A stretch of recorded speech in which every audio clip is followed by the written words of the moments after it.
Piers Morgan launched a defiant rant against Omid Scobie after a High Court judge accepted evidence that the former newspaper editor knew journalists were involved in phone hacking.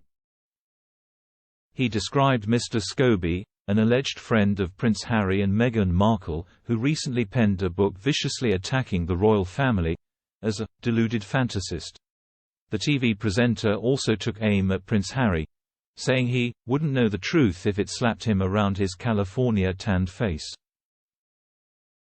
In the High Court ruling, Mr. Justice Fancourt concluded, "There can be no doubt that editors of Mirror Group newspaper, MGN, titles knew about phone hacking, but did not tell the company's board or chief executive about it."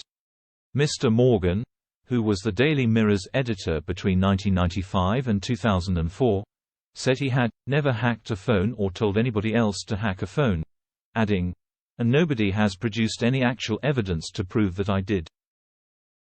Mr. Morgan directly criticized the testimony of both Mr. Scobie and former Labour spin Dr. Alistair Campbell in his statement, made outside Piers' home this afternoon.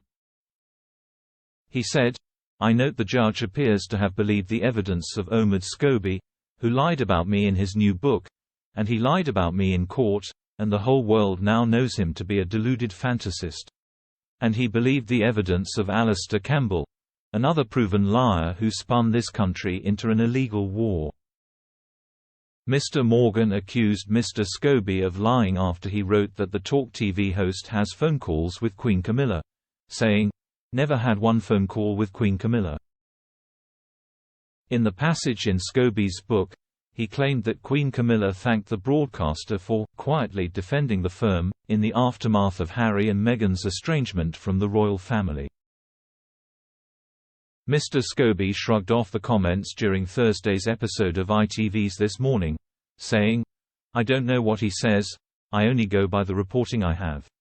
He's spoken a lot about his friendship with Camilla, so I don't know what to make of that."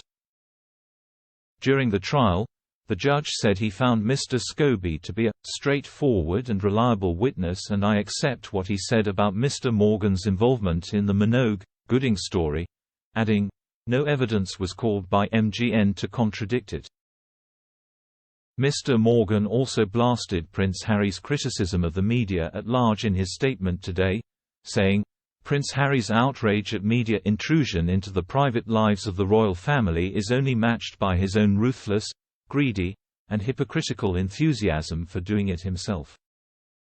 He talked today about the appalling behavior of the press, but this is a guy who's repeatedly trashed his family in public for hundreds of millions of dollars, even as two of its most senior and respected members were dying, his grandparents.